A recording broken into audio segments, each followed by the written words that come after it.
My face was destroyed in 3 seconds, from 500K model to this. Real story. The accident that took my face. How to learn to live without beauty.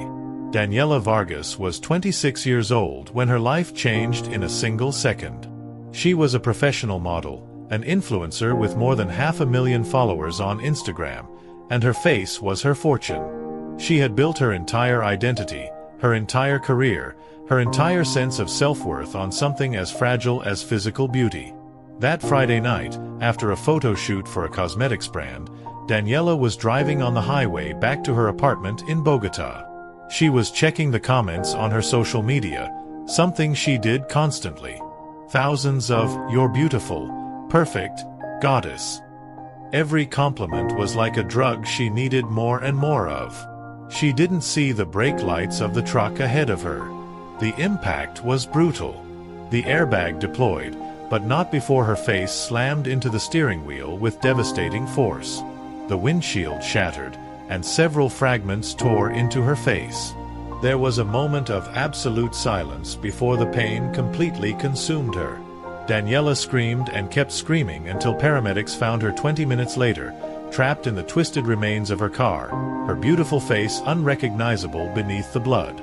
She woke up 3 days later in the hospital. The first thing she felt was pain. The second was panic when she tried to touch her face and felt the bandages, the tubes, the monstrous swelling beneath the gauze. "Don't touch," the nurse rushed toward her. "Miss Vargas, you just came out of surgery. You need to keep your hands still." "My face," Daniela tried to speak, but her mouth barely moved. "What happened to my face?" The nurse avoided her gaze. "The doctor is coming to speak with you." That evasion said everything. When the plastic surgeon finally arrived, Dr. Mendoza, a man in his 50s with a grave expression, sat beside her bed. "Daniela, you suffered severe facial trauma. Multiple fractures in the facial bones, a deep laceration from the forehead to the jaw, extensive soft tissue damage. We did what we could in the first surgery, but..." He paused for a long moment. "You'll need at least 5 more reconstructive surgeries, and even then, your face will be very different." Different how? Daniela felt the world collapse. The doctor took out an iPad and showed her photos from the accident. Daniela vomited immediately. It couldn't be her. That disfigured, swollen thing, with horrible scars crossing what had once been her perfect face. It couldn't be her. "No. No, that's not me.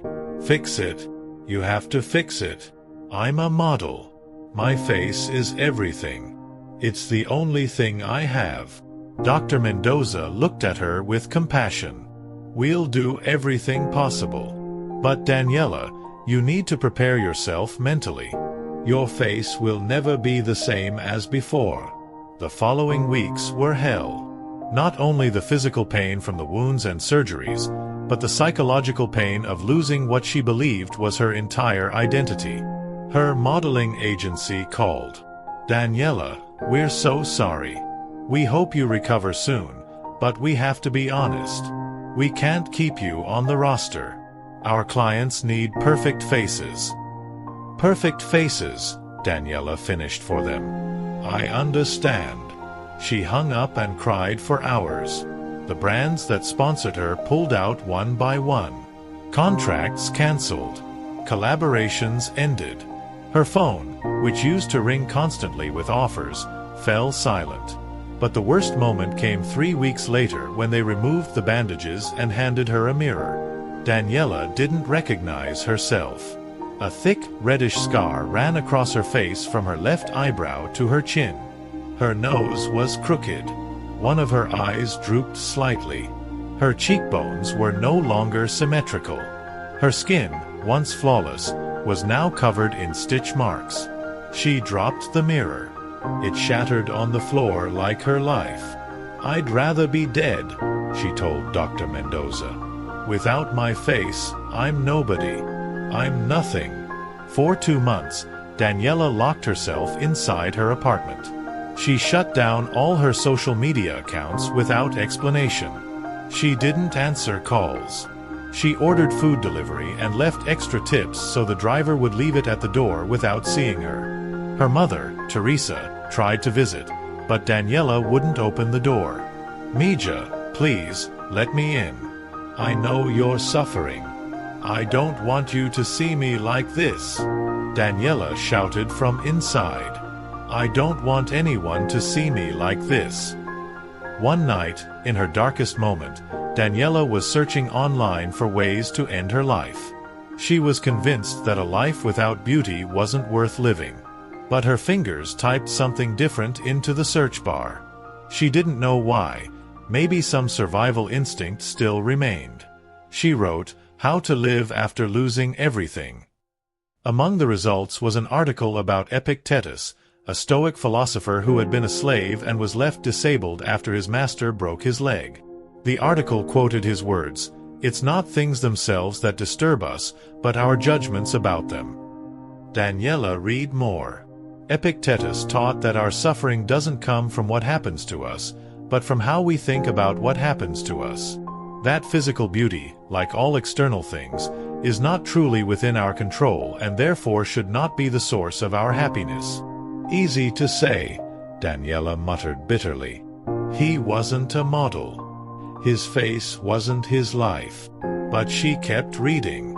All night long she immersed herself in articles about Stoicism, about Marcus Aurelius, about Seneca, about the idea that our value doesn't come from external things, but from our inner character. By dawn, Daniela had made a decision.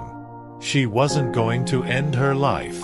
But she also wasn't going to keep living like a ghost. She was going to try this path these ancient philosophers proposed.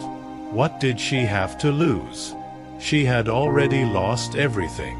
The transformation wasn't immediate or easy. Every morning Daniela practiced what she had read about Stoicism. She stood in front of the mirror, looked at her scarred face, and repeated the words of Epictetus. "This is not in my control. What is in my control is how I respond to this." At first it sounded fake, like lying to herself. But she persisted. She began to leave her apartment. At first only at dawn, when no one was on the streets. She wore caps and dark glasses, walked quickly with her head down. One day, a small child saw her and shouted, "Mommy, what happened to that lady's face?" Daniela felt as if someone had stabbed her. The child's mother looked at her with pity and pulled the child away. "It's not polite to point, sweetheart." Daniela ran home and cried. But this time, after crying, she opened the notebook where she had been writing Stoic quotes. Marcus Aurelius had written, "If you are distressed by anything external, the pain is not due to the thing itself, but to your estimate of it."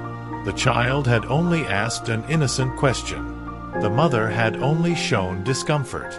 But Daniela had interpreted those actions as confirmation that she was a monster. What if she changed that interpretation? Weeks later, Daniela did something radical. She reopened her Instagram, not to post filtered, perfect photos like before, but to tell the truth.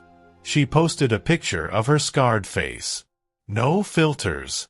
No makeup. Just her. The caption read, "3 months ago, I had an accident that destroyed my face. I lost my modeling career, I lost all my contracts, and I thought I had lost everything. But in reality, I had only lost an illusion. The illusion that my value came from my physical appearance. I'm learning that who I am has nothing to do with how I look. This is my real journey." She expected hate. She expected mockery. She expected her followers, who had followed her only for her beauty, to abandon her en masse. The opposite happened. Within hours, the post went viral. Tens of thousands of comments, but this time they weren't superficial. They were deep. People sharing their own struggles with body image, with accidents, with disfiguring illnesses. People thanking her for her courage.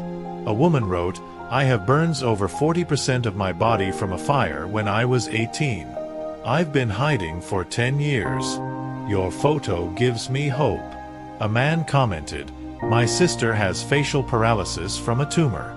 Your message will change her life. Daniela read every comment and cried, but these were different tears. Tears of genuine connection. For the first time in her life, she was touching hearts not because of how she looked, but because of what she shared. A month later, Daniela received an unexpected email. It was from a foundation that worked with burn and disfigurement victims. Daniela, your story has inspired thousands. We were wondering if you'd be interested in coming to speak with our patients. Many are exactly where you were, feeling like their life ended because their appearance changed. Daniela hesitated. What could she offer? She had only been on this journey for a few months. There were still days when she woke up and hated her reflection. But she remembered another Stoic teaching. The common good should guide our actions. If her pain could help others, maybe it had meaning. She accepted. The first time she spoke to the group, Daniela was terrified. There were 15 people, all with some form of facial disfigurement, burns, accidents, cancer surgeries, some far more severe than hers. "Hi," she began with a trembling voice. "I don't know if I should even be here. You've probably suffered more than I have. But I want to share something that saved my life." She told them about Stoicism, about Epictetus and how he found inner freedom even as a disabled slave. About Marcus Aurelius and how he wrote about maintaining inner peace even as an emperor facing wars and plagues. About how these ancient teachings had given her tools to rebuild her life on something more solid than physical beauty. "Society tells us our value comes from how we look," Daniela said. "Especially women, we're bombarded with images of perfection. And when we don't meet that standard, we feel worthless.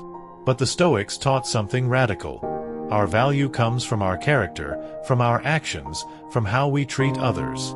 And no one can take that from us, not an accident, not an illness, not time." A young woman, about 20, with severe burns across her face, raised her hand.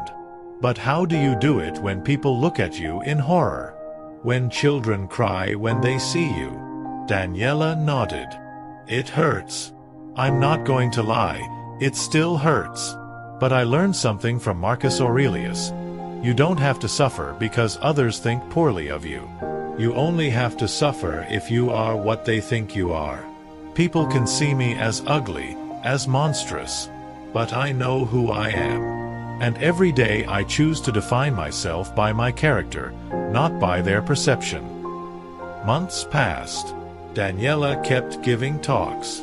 She kept sharing her journey online, but now with substantial content. Lessons in Stoicism, tools for acceptance, strategies to build internal self-esteem. Her audience grew, but it was different. Before, she had superficial followers who followed her for beauty. Now she had a genuine community of people seeking depth, meaning, transformation. A scar treatment brand contacted her. "Daniela, we know you're no longer a traditional model. But you represent something more powerful, authenticity and resilience. Would you consider being our ambassador?" Daniela was surprised. "Are you sure? My face is full of scars. I thought brands wanted perfection."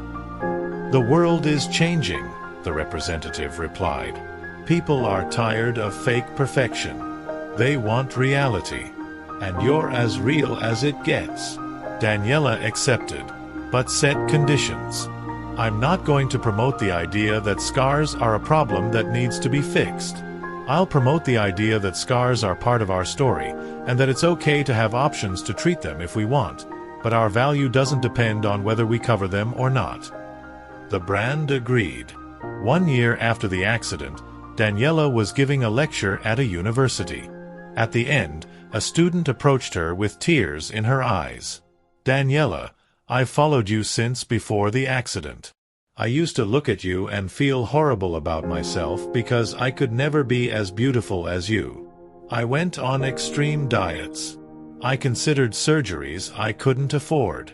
But after the accident, when you started sharing about Stoicism, For the first time I understood that my value has nothing to do with my appearance. You saved me from years of hating myself." Daniela hugged the girl and cried with her. In that moment, she understood something profound. When she was a perfect model, she had contributed to the insecurity of millions. Now, with her scarred face, she was contributing to their liberation. "The obstacle became the way," Daniela murmured, recalling another Stoic teaching. Her mother finally visited her again. Teresa looked at her daughter, now with a marked face, but with a light in her eyes she had never seen when Daniela was a model. "Mija, I know this is going to sound strange," Teresa said, "but you're more beautiful now than before." "Mom, you don't have to lie to make me feel better," Daniela replied. "I'm not lying. Before, you were beautiful on the outside but empty inside. You lived for the validation of strangers. You were miserable even with millions of followers. Now you have depth, purpose, peace. That's real beauty." Daniela reflected on her mother's words. It was true. When she was a successful model, she was constantly anxious. Every wrinkle, every imperfection terrified her. She knew her beauty was temporary and that eventually she would lose it. She lived in constant fear. Now, with her permanently marked face, she had found something no one could take from her: inner peace. Not perfect, not constant, but real. 2 years after the accident, Daniela wrote a book, The Face I Lost, The Life I Gained, My Journey from Stoicism to Acceptance. In it, she detailed not only her physical experience, but her internal transformation. How Stoicism had given her tools to rebuild her life on solid foundations. How the dichotomy of control, distinguishing between what is within our power and what is not, had been revolutionary for her. "My facial appearance is not within my control," she wrote. "Aging, accidents, illness, all of that is outside my power. But my character, my values, how I treat others, that is within my control. And by focusing on what I can control, I found real freedom." The book became a bestseller. Daniela appeared on television programs, podcasts, conferences, not as a model, but as a teacher of resilience and transformation. In one interview, a journalist asked her, "Daniela, if you could go back and prevent the accident, would you?" Daniela reflected deeply before answering. "That's the hardest question I've ever been asked. Because obviously the physical and emotional pain was terrible. I wouldn't wish it on anyone. But would I trade who I am now to go back to who I was? No. 1,000 times no. Why? Because before the accident, I was a beautiful shell, but empty. I lived for external approval. My happiness depended entirely on my appearance. Something I was inevitably going to lose over time. I was building my life on sand. The accident was horrible, but it forced me to build on rock. And now I have something no one can take from me. Inner peace, genuine purpose, deep relationships based on who I am, not how I look." She smiled. Marcus Aurelius wrote, "The impediment to action advances action. What stands in the way becomes the way." My accident seemed like the end of the road. It turned out to be the beginning of the real one. 5 years after the accident, Daniela founded a non-profit organization, Beyond the Mirror. The organization offered free support to people with facial disfigurements, not only medical or aesthetic support, but primarily psychological support based on Stoic principles. "Our society is obsessed with appearance," Daniela explained at the inauguration of the first center. "And that obsession makes us all prisoners. Those who meet beauty standards live in fear of losing it. Those who don't meet them feel worthless. But Stoic philosophy offers liberation. Our value is intrinsic, based on our character and actions, not on external things outside our control." The center offered weekly Stoicism workshops, support groups, individual therapy, and practical resources for navigating the world with a non-conventional appearance. Lucia, a 30-year-old woman with a birthmark covering half her face, was one of the first participants. "Daniela," Lucia told her after a session, "I've lived 30 years hating myself. 30 years thinking no one could love me with this face. But these teachings, for the first time in my life, I feel like maybe, just maybe, I can be happy without changing my appearance." "You can," Daniela replied with conviction. "Not because your birthmark doesn't matter in a beauty-obsessed society. It does. And that's unfair. But you can be happy because your happiness doesn't have to depend on external approval. That's what Stoicism teaches us, inner freedom." In a particularly memorable podcast interview, the host asked, "Daniela, many people will say it's easy for you to talk about acceptance now that you're successful with your book and your organization. What would you say to someone who is exactly where you were 5 years ago, on the floor, feeling like their life is over?" Daniela closed her eyes for a moment, remembering that visceral pain. "I would tell them I know exactly how it feels. That the pain is real and valid. That there are no shortcuts through it. But I'd also tell them this. Right now, in this moment of maximum pain, you have an opportunity most people never get. The opportunity to rebuild your life on something solid, something no one can take from you. Most people go their whole lives without questioning whether their identity is built on sand, on external, temporary things. You have the forced opportunity, but a real one, to rebuild. And how does that process begin? With a simple but radical decision, to accept that what happened, happened. The Stoics called this amor fati, love of fate. It doesn't mean you like what happened. It means you accept that it happened and you resist less. That resistance, that fight against reality, causes more suffering than reality itself. So it's about surrender? It's about letting go of what you can't control so you can put all your energy into what you can. I can't control my scarred face. But I can control whether I live with bitterness or with purpose. I can control whether I use my experience to help others. I can control the quality of my thoughts. And it turns out that what you truly can control is more than enough for a full life. On her 30th birthday, 4 years after the accident, Daniela threw a party. It wasn't like the glamorous parties she used to have as a model. It was intimate. Her mother. A few genuine friends she had made in her new life. People from her organization. Lucia gave her a gift, an old copy of Meditations by Marcus Aurelius. "Daniela, you gave me these teachings. Now I give you the original book that changed my life after I met you." Daniela opened it and read a line Lucia had underlined. "The happiness of your life depends upon the quality of your thoughts." "I read this line every morning," Lucia said emotionally. "It reminds me that I can choose what to think about my appearance, about the stares of strangers, about everything. And that choice is my power." Daniela hugged Lucia, feeling deep gratitude, not for the accident itself, but for what the accident had revealed. That life has meaning beyond the superficial, that suffering can be transformative, that true beauty is internal. That night, alone in her apartment, Daniela stood in front of the mirror. She looked at her scarred face, the permanent marks that would never completely disappear despite the surgeries.